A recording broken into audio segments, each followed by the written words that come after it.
desde caballos desgarrando a los hombres hasta la radiación quemando un cuerpo vivo, estas son las ejecuciones más brutales de la historia. Imagine pararse en una plaza llena de gente, el aire lleno de anticipación, ya que miles se reúnen para presenciar no una celebración, sino los momentos finales y más horribles de un hombre.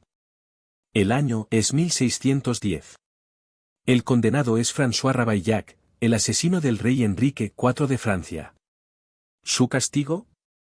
Una muerte tan brutal que incluso hoy sacude la imaginación. Antes de que comenzara la ejecución, fue sometido a tortura indescriptible. Las pinzas al rojo vivo arrancaron trozos de carne de su cuerpo, sus heridas abiertas se llenaron de plomo fundido, aceite hirviendo y azufre ardiente. Pero el verdadero horror entró en el lugar de Greve de París, donde sus brazos y piernas estaban atados a 4 caballos poderosos. En la señal, los caballos cargaron en direcciones opuestas. Su cuerpo se tensó, las articulaciones dislocadas, los músculos rasgados, pero sus tendones lo mantuvieron unidos.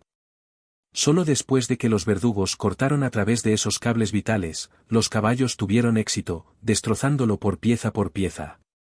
En cualquier escala de dolor, esta agonía desafía la descripción. Y, sin embargo, tan impensable como era, peor destacado destino todavía esperaba en la historia.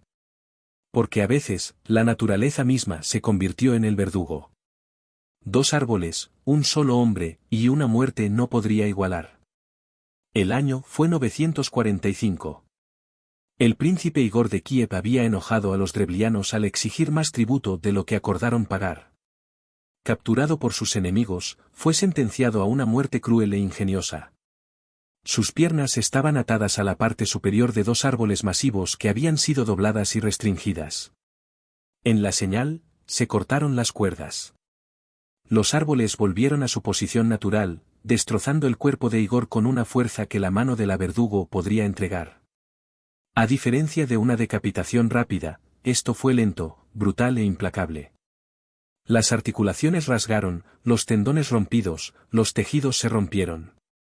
Y por varios momentos agonizantes, Igor era consciente de todo. Pero tan terrible como fue su destino, pronto se vería eclipsado. Por lo que su viuda hizo a continuación, hace que incluso este horror palle en comparación.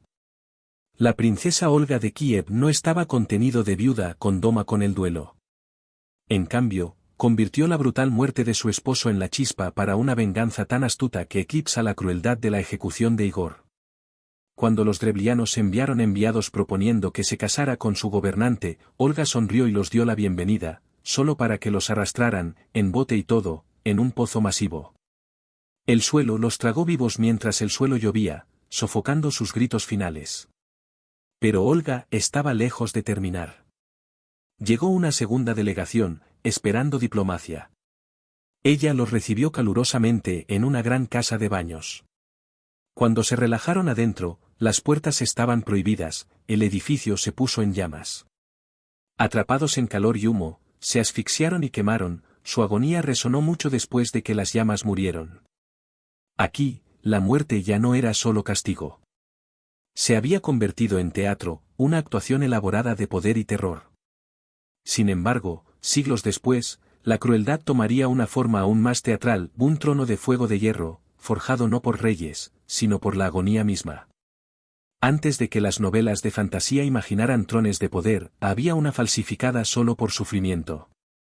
En 1514, el líder rebelde húngaro György Dovza fue capturado y sentenciado a una muerte diseñada no solo para castigarlo, sino para aterrorizar a cualquiera que se atreviera a levantarse contra la corona.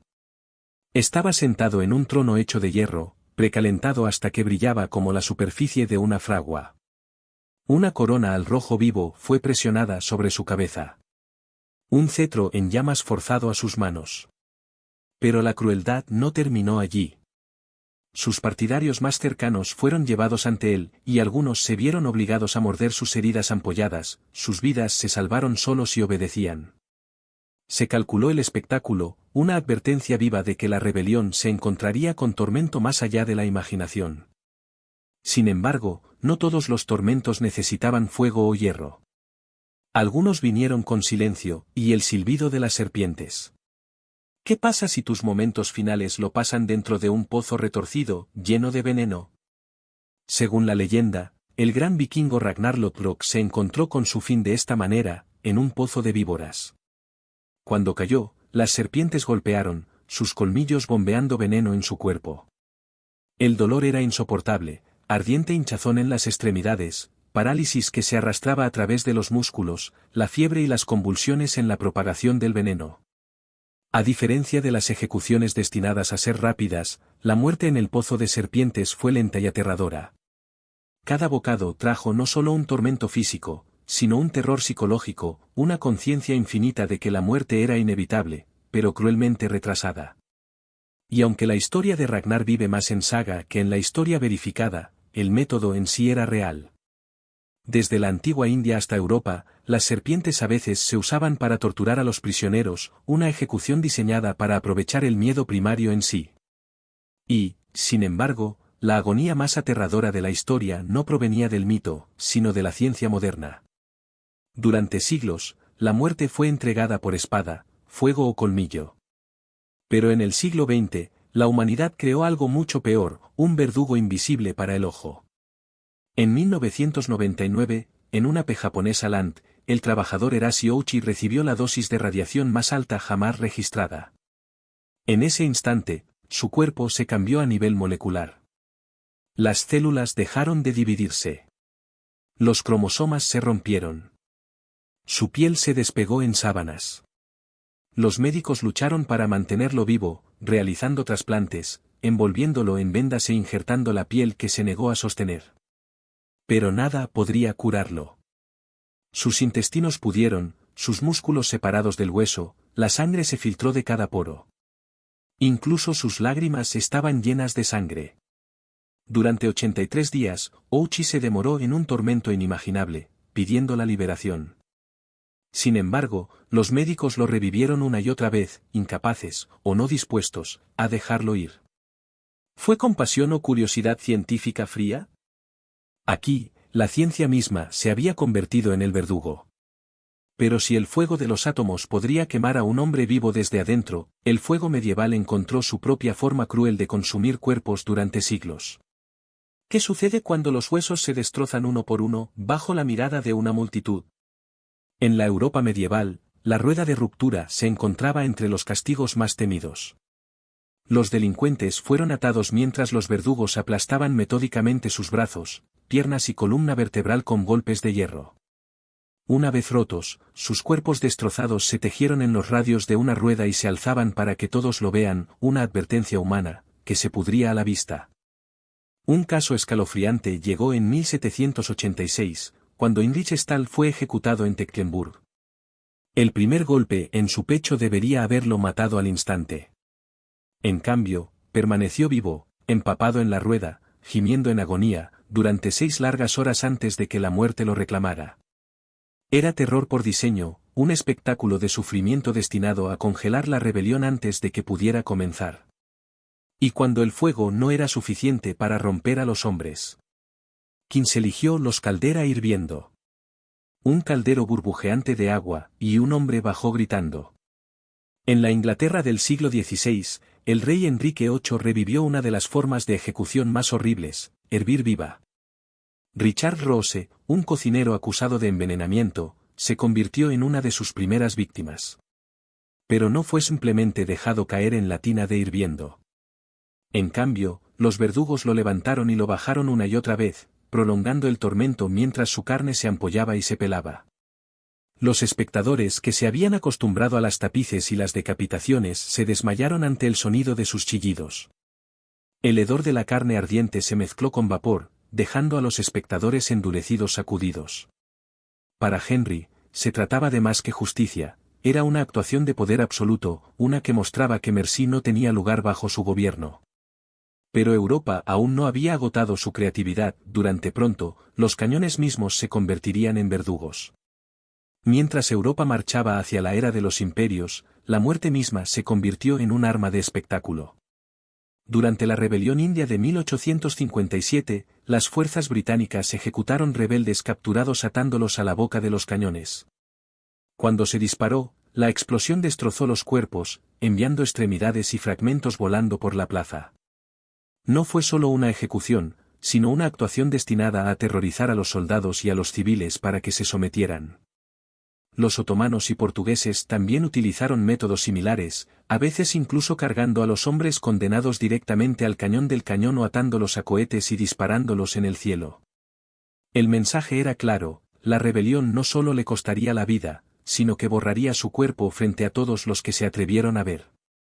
Sin embargo, incluso esta exhibición de fuego y hierro palidece antes de una crueldad más antigua, una donde la naturaleza misma se usó como verdugo.